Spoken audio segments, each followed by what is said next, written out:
I call transpersonal psychology the fourth wave in psychology. So it's progressed from, let's say, the cognitive behavioral or humanistic approaches to psychology. And transpersonal is about acknowledging that we are more than an individual. We are more than an individual ego. So we're connected to something greater than.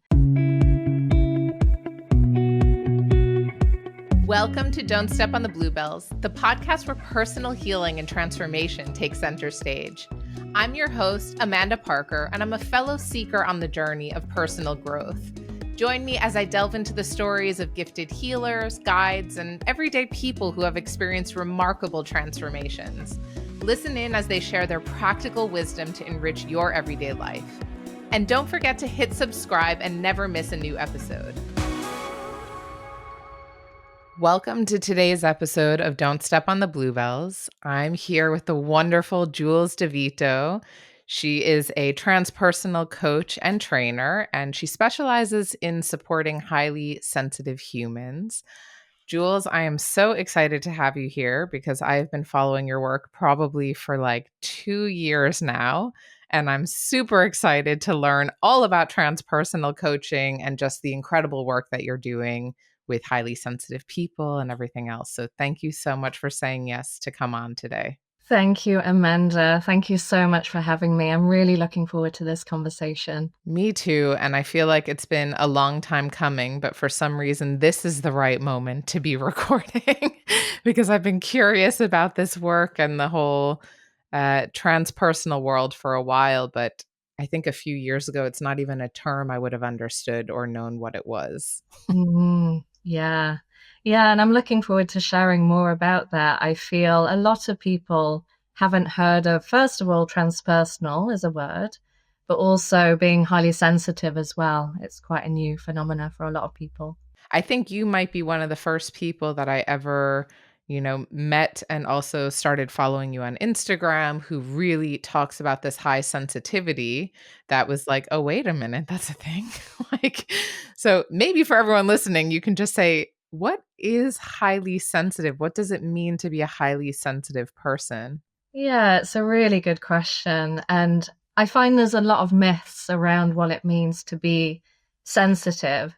So when you first hear the word, I find a lot of people associate it with vulnerability or weakness or feeling that there's something wrong with you. That might be something you can relate to.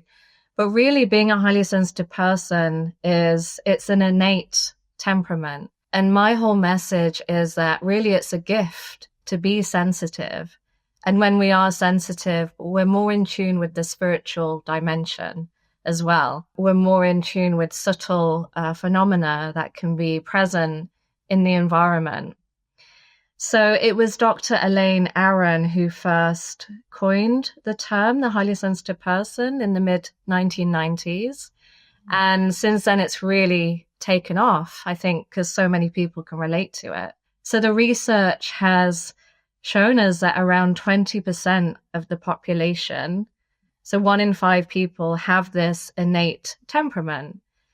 And what it means is that we process information more deeply. So there's a depth of processing. We do tend to get overstimulated, often when we're in busy environments, or unfortunately in the world that we live in now, it can be quite overstimulating for us. And also we have a lot of empathy. So we have a high amount of empathy, which of course is a gift. And especially for those of us who are doing this kind of healing work as well, we need to have that empathy. And then also we're sensitive, like I said, to subtle details in the environment. So we might pick up on things that other people don't pick up on. And that can even include, psychic gifts or being able to tap into spirit guides. Or, for myself, I have a lot of numinous dreams. That means dreams of a spiritual quality, or dreams that have a significant meaning. And it can often be difficult to put those dreams into language. But there's a sense of, when I have these dreams, I'm tapping into something bigger. And that might be something that's about to happen. So they can be like precognitive dreams as well. So I associate that with my sensitivity. And yeah, it really is a gift. But of course, it does come with a lot of challenges. Like I said, the overwhelm or the tendency to maybe have a lot of anxiety or struggle with feeling the intensity of the emotions that we feel. And, just one more thing to say is a lot of people confuse sensitivity with trauma.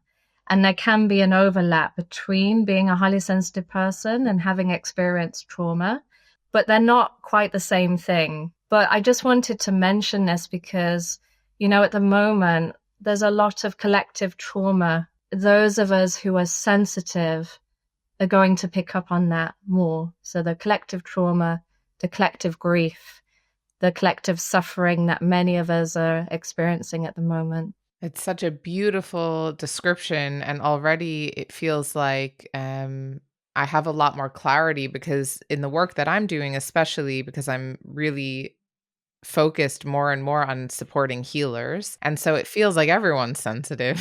So from where I sit, I'm like, okay, so everyone's highly sensitive and tuning in and developing these spiritual abilities. But no, that's just like the subset of the population that I am most engaging with.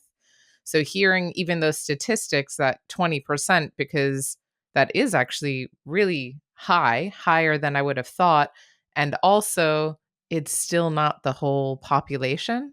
So that's a really interesting nuance.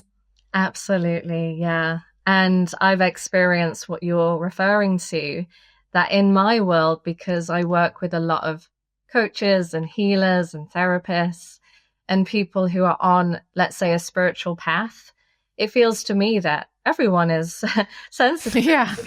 Aren't we all doing this? But I would say what you've picked up on is accurate, that it mainly is those of us who are interested in this kind of work that tend to be more sensitive. And there are a lot of people that don't relate to this temperament and yeah, don't So experience. that could also be the other way around then. People who are more sensitive tend to relate to this work. Absolutely. Yes. Mm. Yeah. So that can be like a pre-indicator for healers of the future. Like, oh, your child is highly sensitive. Guess what? They might help heal the population in the future.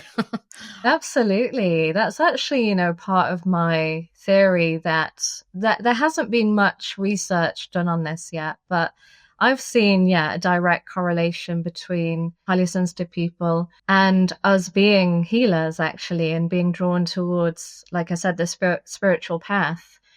And I often associate highly sensitive people with being the wounded healers of this world.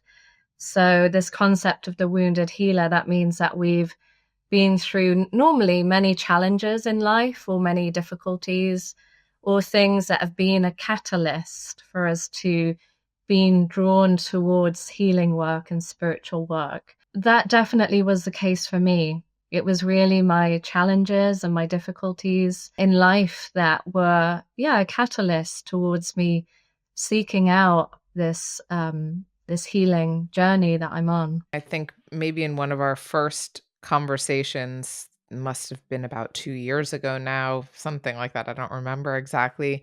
And you had shared that theory with me about um, that you do think that there was that link between the high sensitivity and people who go into the healing space. And I think for me, I had never made that association before, so that was kind of mind-blowing, and then also to be able to sit in that space and think for myself, "Wait, am I highly sensitive? Is this why a lot of things in the world have felt so overwhelming?"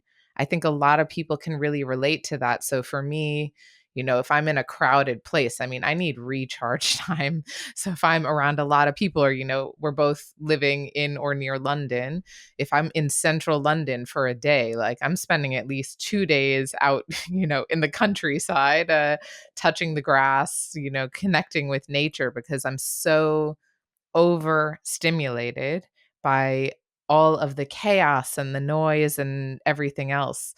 And I think you also alluded to just especially in this time that we're living in, where we're glued to our phones or our computers or active on social media, which most of us are in one way or another, there's just so much stimulation all the time that it can be really difficult for someone who's not sensitive to regulate.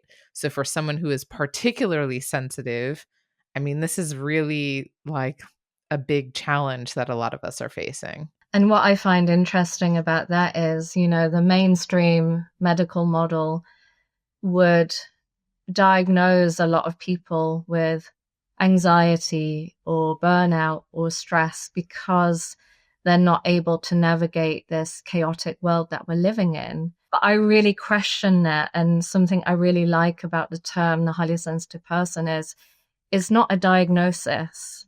It's not a pathology. We're not saying that there's something wrong with the person. And I feel it's really important that we move away from that medical model that is pathologizing people so much, because I would turn it around and say, actually, is there something wrong with the culture we're living in rather than the individual? So instead of diagnosing the individual with a disorder because they're not able to navigate the world, maybe we can start to question, actually, is there something wrong with, the fact that we are bombarded with so much information 24 hours a day through social media and technology, this culture that is based on doing more and being productive and it being so fast paced. I think there's lots of things there that we really need to look at in terms of, perhaps it's not serving us rather than we have a pathology or a disorder, if that makes sense. Yeah, it makes complete sense. It's also leaning towards this just understanding ourselves and how we work. Like the more that we can actually start to learn whatever, if it's self-awareness or doing that inner work to understand what works for us as individuals, then the easier it is to navigate the worlds that we're living in and not be overwhelmed. I mean, I'm in the lucky position that I'm an entrepreneur. I have my own business, so I can decide the things that are going to bring me out of my zone of excellence, if you will. I can balance that out really easily with things that are going to keep me, in this zone. So if it's a lot of meetings or leading workshops compared to sitting and writing or having more of that downtime. But for a lot of people who are working in, corporate life, everything else, it's really about understanding how can you make that work for you given who you are without needing to, as you say, have a diagnosis to be like, oh, you're highly sensitive, you need to be at home all the time now. Right, absolutely. And something I talk a lot about is really acknowledging our needs. So as highly sensitive people, we might have slightly different needs than non or less sensitive people. And there's nothing wrong with that. It's really about paying attention to what those needs are. So as you mentioned, if you are in a busy crowd and you need some time after that to self-regulate and come back into what I call a window of tolerance, that's Dan Siegel's term, where we're feeling regulated and grounded. And we're then able to, as you said, be in our area of brilliance and access our gifts, then that's okay. It's okay to listen to that. And I personally am someone who needs a lot of sleep. I like to have 9 hours of sleep a night if I can get that. And, for some people, they think that seems like a lot. But I would say if you're sensitive, you do need more time to process information as well, because we are processing so much. So it's important to have a lot of rest and sleep if you can. Well, especially if you've said that your dreams are very active. You need even more sleep because you're probably doing a lot of work in your dreams too. Yeah, absolutely. So this is one piece and one side of what you do. So I know that you are supporting people. You have your Highly Sensitive Human Academy. You help to train coaches. I think you even have a cohort coming up to do that, right? So I run a course twice a year, and it's an online training on how to be a coach, specifically for highly sensitive people. So I do work as a transpersonal coach, which we can go into in a moment. It's a particular modality. But But I'm really passionate about training professionals. So that could be people who are already coaches or brand new to coaching, psychologists, therapists, educators. So people who are already working with others in some capacity or doing healing work, and training them how to work and support and empower highly sensitive people. So this is what this training is all about. It's a 3-month online course, and it really covers all of the fundamental skills that you need to, first of all, be a good coach, working from this transpersonal and integrative perspective, but also knowing how to really meet the needs of a highly sensitive person. Because it still surprises me how many professionals don't know about the trait. And if you are sitting with someone who is highly sensitive and you're not aware of their unique needs or their temperament in terms of this sensitivity that we're talking about, it can be difficult to fully support them in the way that they need, right? So I think for anyone who is working as a coach or a therapist, it's really important to have this awareness and these skills of high sensitivity, especially because I shared with you that 1 in 5 people are highly sensitive, but actually they've found statistics that 1 in 2 people who are going for coaching or therapy are highly sensitive. So 1 in 2 people that you sit down with, if you're a coach or a therapist, will likely be highly sensitive. That is a very high number. I did not expect that. So anyone who's listening, definitely you're going to have the link to all of these, just all of Jules' courses and the offerings that she has in the show notes. So you'll be able to check that out. But that's through the Highly Sensitive Human Academy. And now I'm curious because I know that like a huge piece of the work you do and what we're presumably speaking about today, is really about this transpersonal coaching. So, what exactly is transpersonal coaching? It's a great question. And Isn't it though?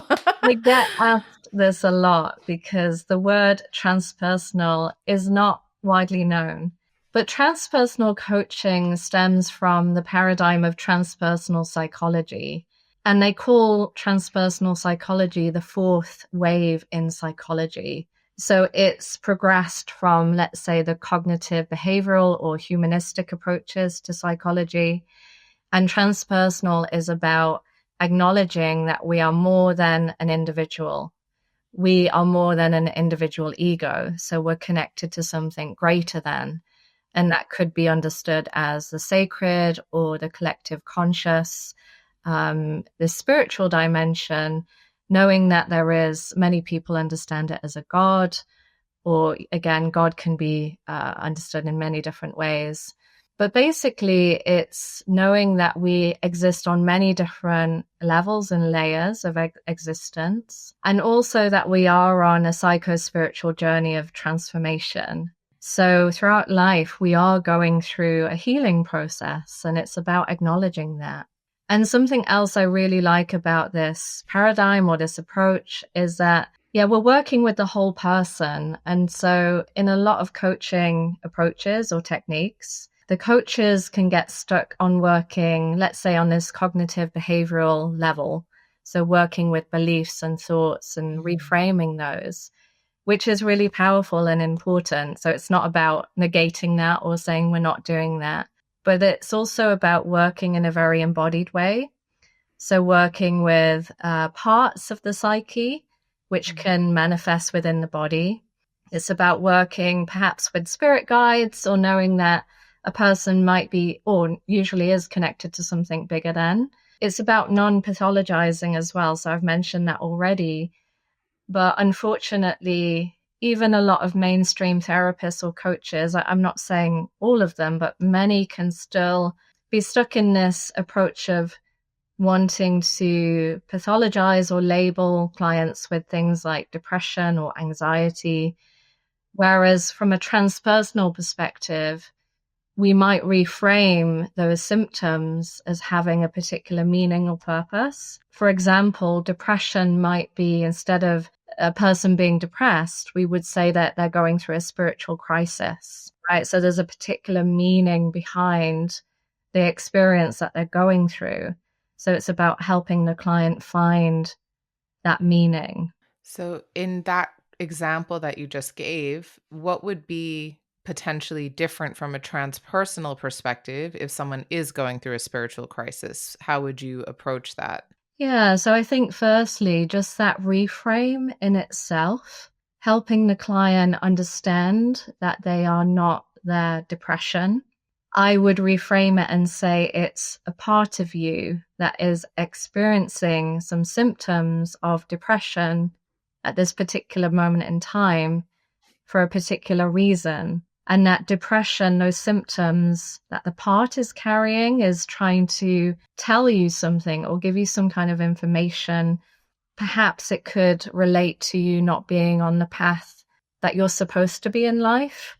And it's about redirecting you towards being on a path that is aligned with your core self or your core purpose. So that in itself can be so powerful when someone understands that they are not their depression or anxiety, it's not the core truth of who they are, then already there's some space to work with those symptoms. That's super powerful. And like, as I'm listening to you talk, I hear a lot of overlap, let's say, with methods or modalities or even just words that I've become familiar with. So, I'm thinking on the one hand of, I don't know, like spiritual coaching in a way.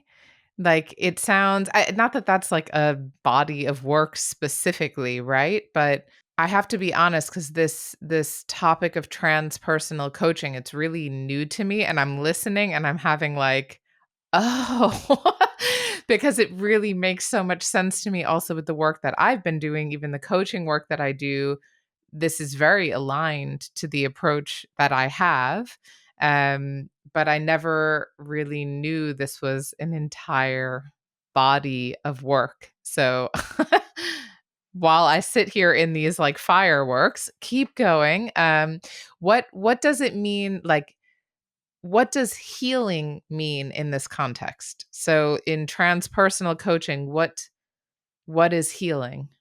Yeah, that's a great question as well. I love your questions. So, yeah, it's really interesting because I find the word healing gets used a lot. And again, I think there's a lot of myths and misconceptions around what it means to be healed, even.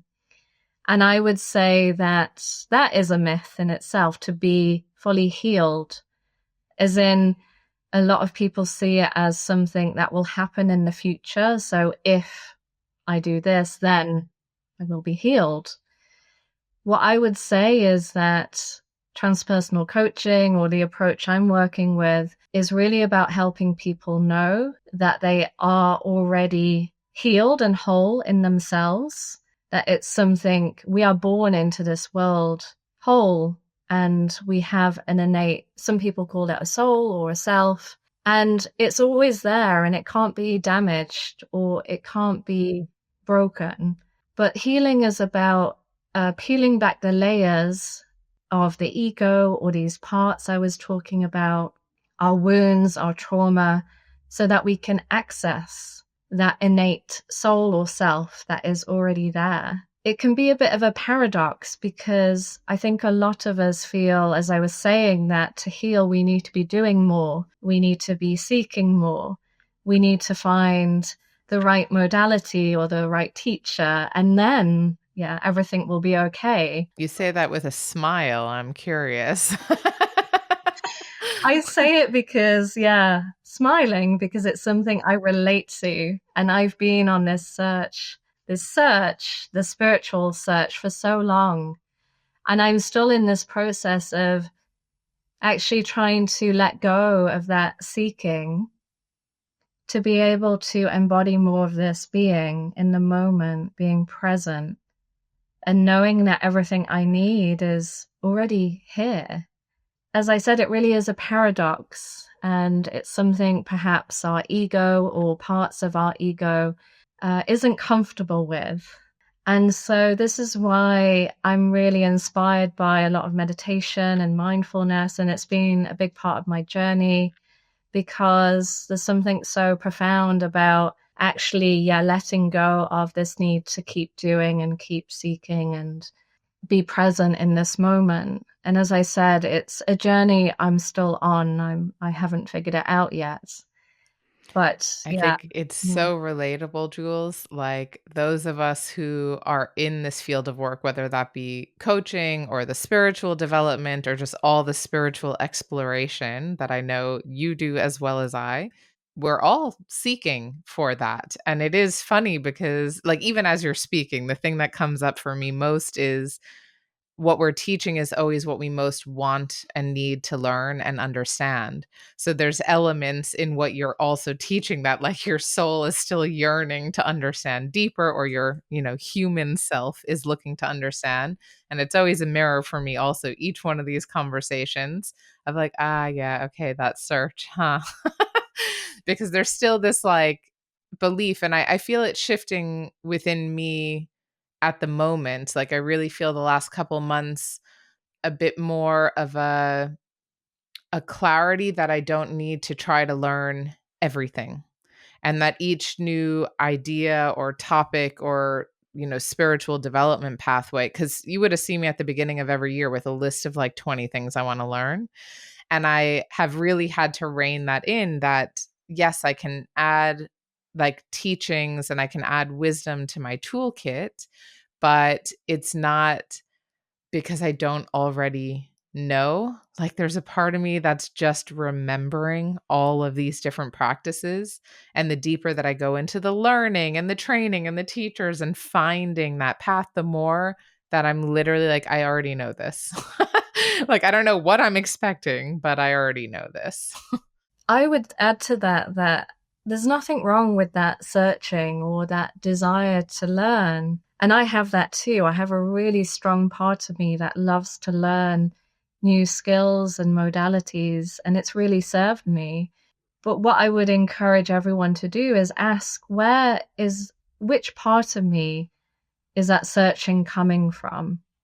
Because there's a big difference between an egoic part that is searching for something because it thinks that you're flawed or there's something wrong with you or you're not good enough, or that searching coming from your soul or your higher self, which has a will, and that will is a sense of seeking purpose and meaning and seeking your life's purpose, if that distinction makes sense. So there's nothing wrong with the searching, but it's about asking which part of me is initiating that. And when you're using the term parts, I'm familiar with this maybe from models like internal family systems, things like that. So how are you using parts? What does that mean? Like a part of you that. Yeah, so in a very similar way that Richard Schwartz, who coined internal family systems, he's been a big inspiration behind my work. So parts are understood as these constellated patterns of thoughts, behaviors, desires, emotions, and values in the psyche. So I think of them as mini versions of people or even ourselves, almost like having an internal family. Hence, that's where internal family systems come from. However, I would say that Richard Schwartz has really made this work very popular. But this concept of parts came about well before he made it popular. So in transpersonal psychology, there's an approach called psychosynthesis, which talks about subpersonalities.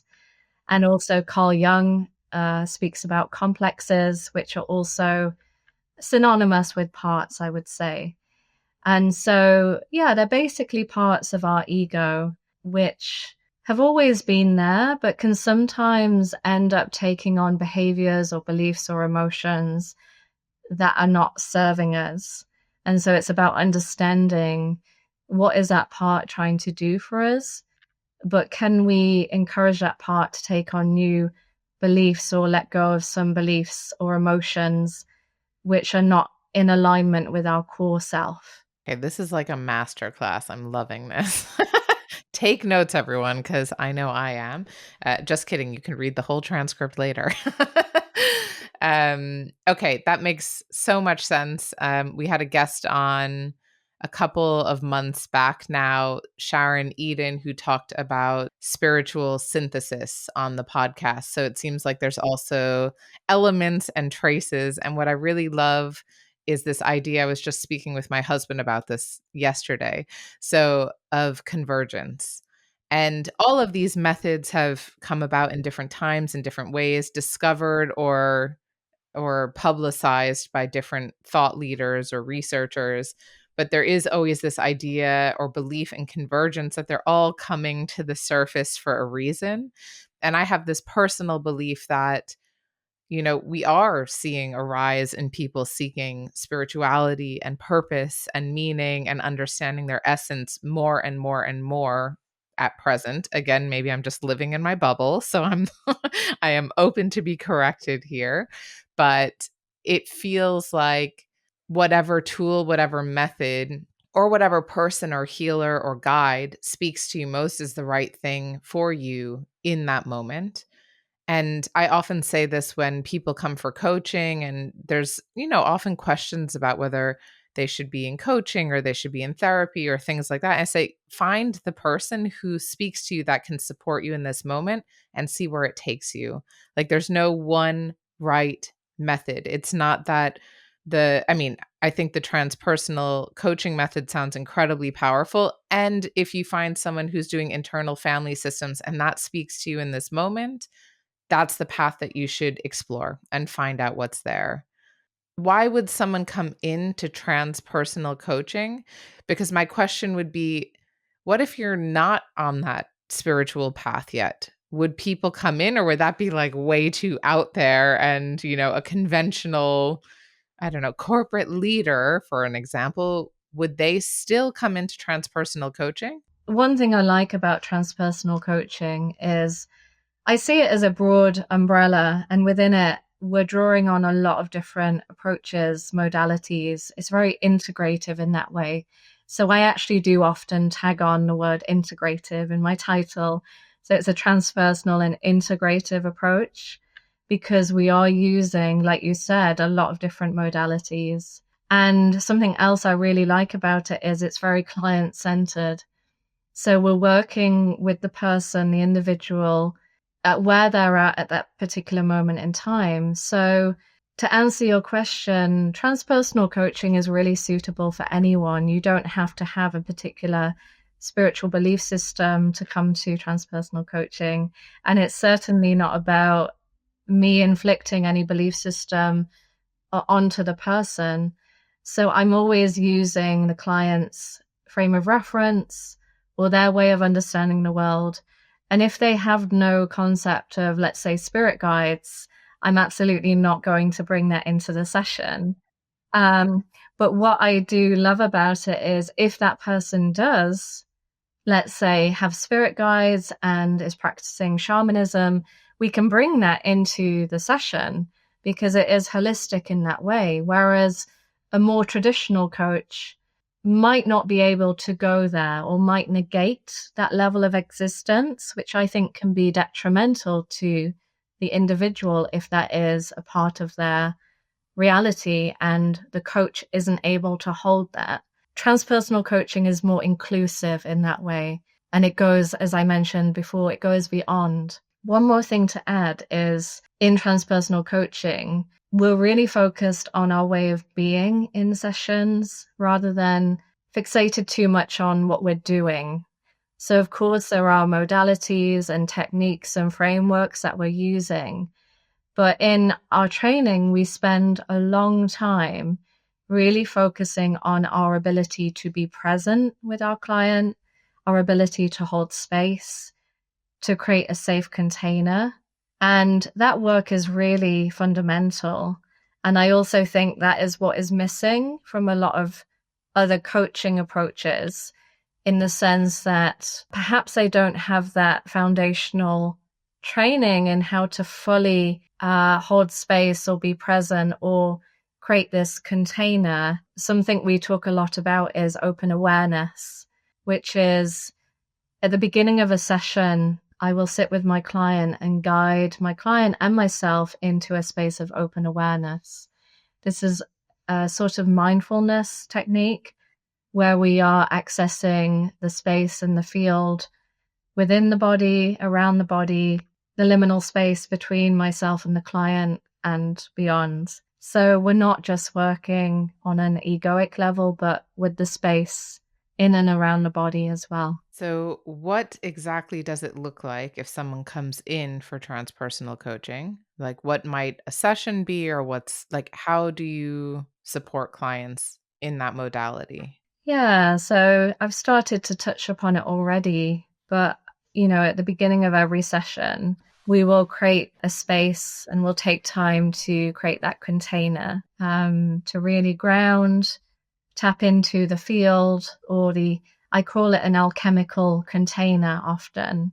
So tapping into this field and this space where we can see what emerges in that moment. So rather than having a prefixed idea in terms of what we're going to do in the session, we will see what emerges within the container.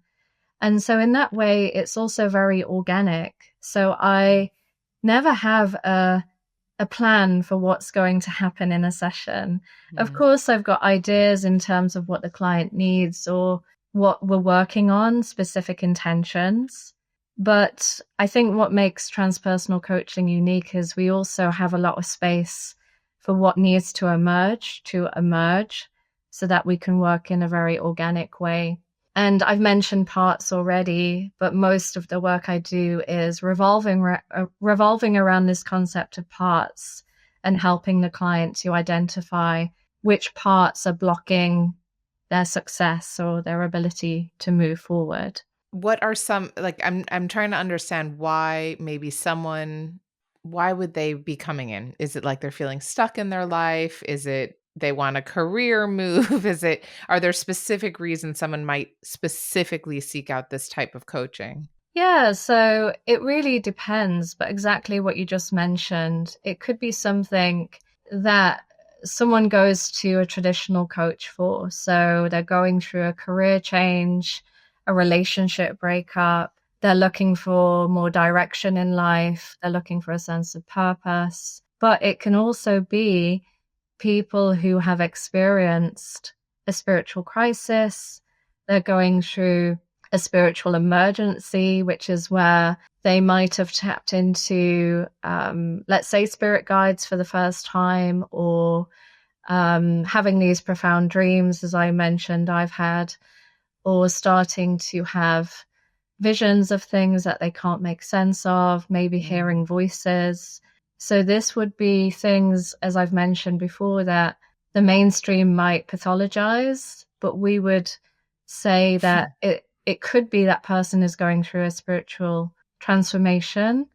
And so we're helping the client to make sense of those experiences and integrate them into their day-to-day lives. What I'm hearing is anyone listening who's experiencing something similar to a spiritual awakening, this is the place that you want to be. Because I think that can be a very confusing and overwhelming experience. And I know for me, this is what led me to create the podcast was I had so many more questions than I had answers. And I didn't know where to turn or who to trust or who to ask or even have any context for what I was experiencing.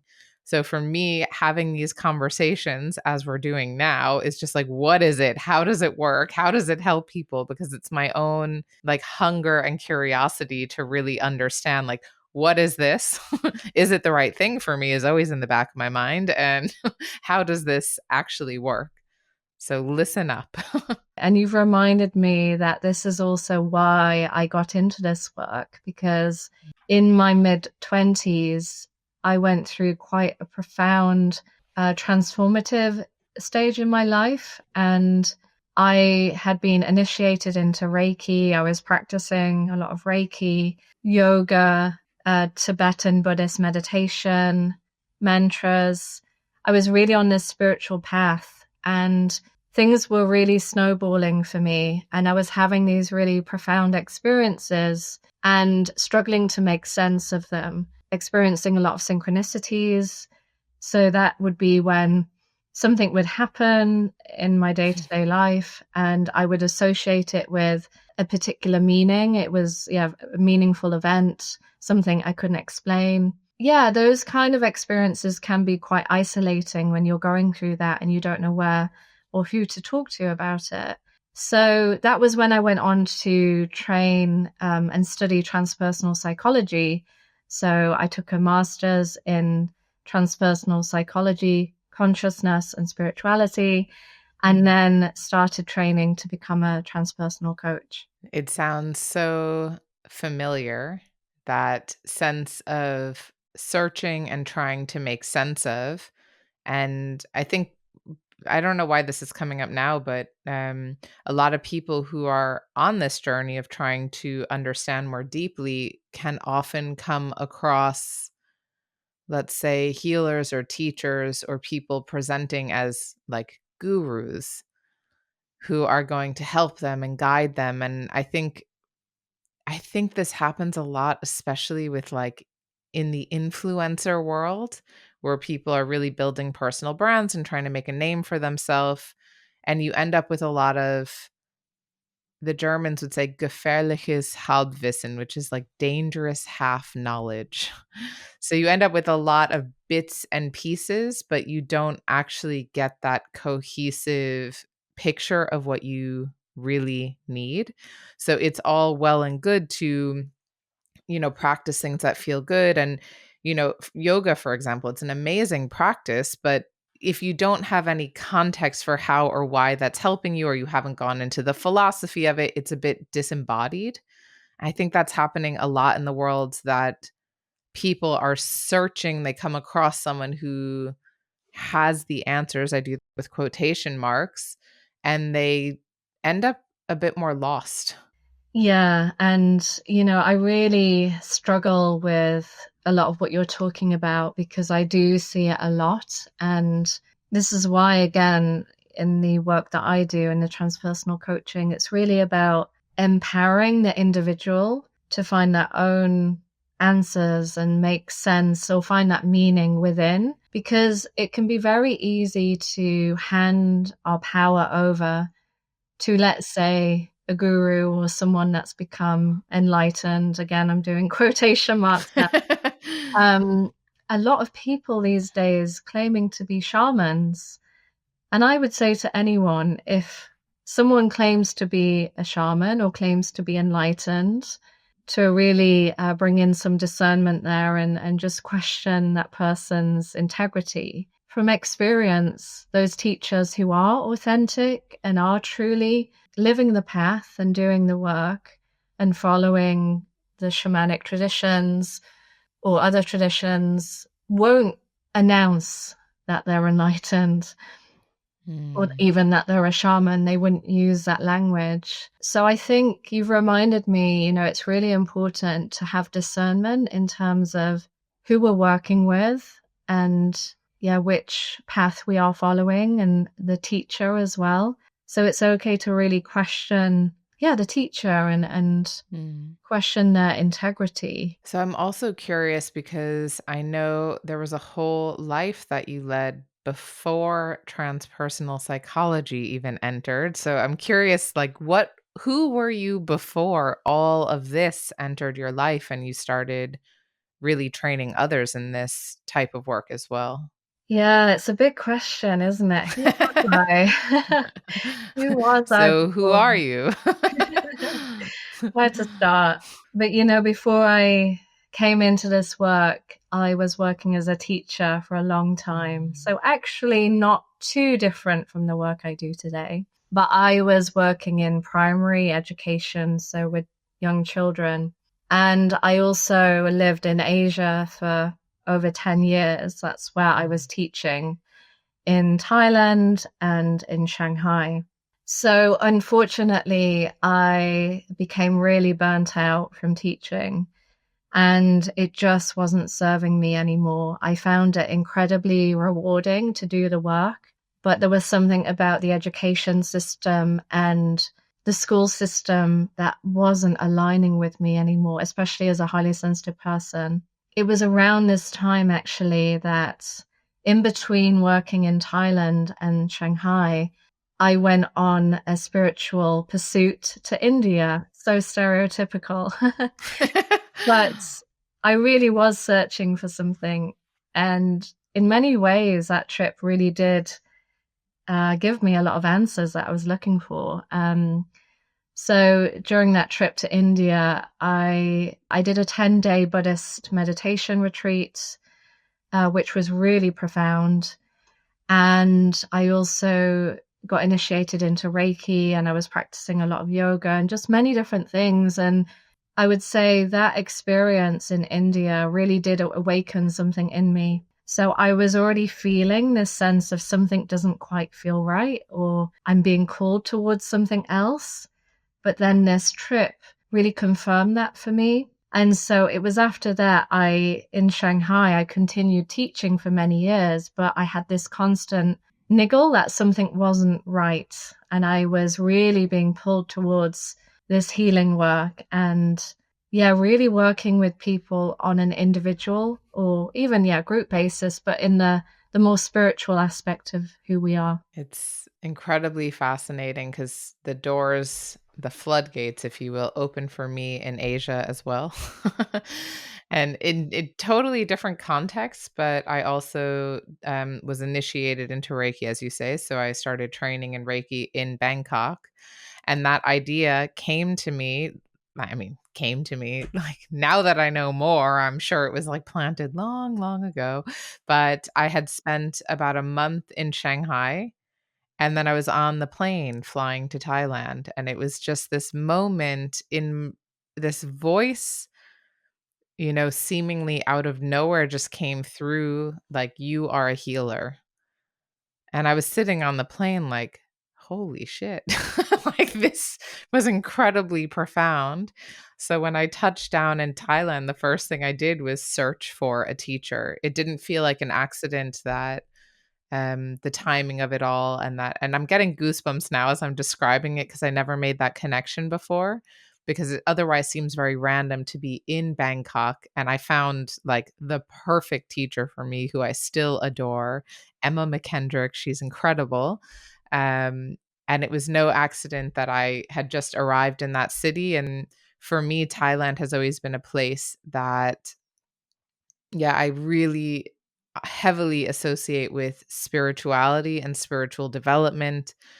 So for me, it's a place when I go, it's where more doors open. I get more answers. So it's fascinating. I know you were then in Shanghai already and all of this, but it's funny that there was a bit of overlap in that geography as well. Yeah, really interesting. And I would agree that Asia has been it's had a huge impact in terms of my journey and my path. And living there for over 10 years, it was really influential. And especially, as I mentioned, Buddhism, Tibetan Buddhism. I did numerous 10-day Vipassana or Buddhist retreats, which also really completely changed my way of being in the world and opened up many doors for me in terms of my perception and my understanding of who we are and my ability to do this work now. So, coming back for a moment to the way that you support people through the transpersonal coaching, if someone, I mean, do you have maybe there's a story, or obviously you can maintain confidentiality, but one particular story that stands out to you in terms of transformation of what's really possible or what you've seen possible in the work? Yeah, as you asked that, there's so many stories, but something that really stands out for me, rather than one person, I just want to talk about a particular period of my life where a couple of years ago, I was working and living at a mindfulness retreat center in Portugal. It was called New Life Foundation. unfortunately, it's not running anymore. But when I was living and working at this retreat center, I had many clients come in who I was working as a coach there, I should say.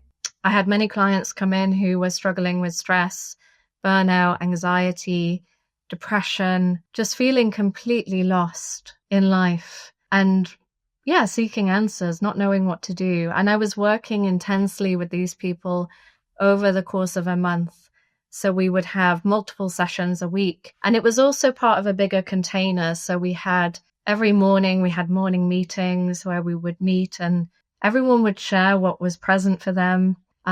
We would have mindfulness, we would have yoga, we had workshops. So yeah, it was part of a larger container, but I was working really intimately with these people. And after a month, I would always be so moved when they checked out and they would share in the morning meetings how their lives had been completely transformed and they had a sense of hope, a sense of meaning. I even had some people say that it had saved their lives.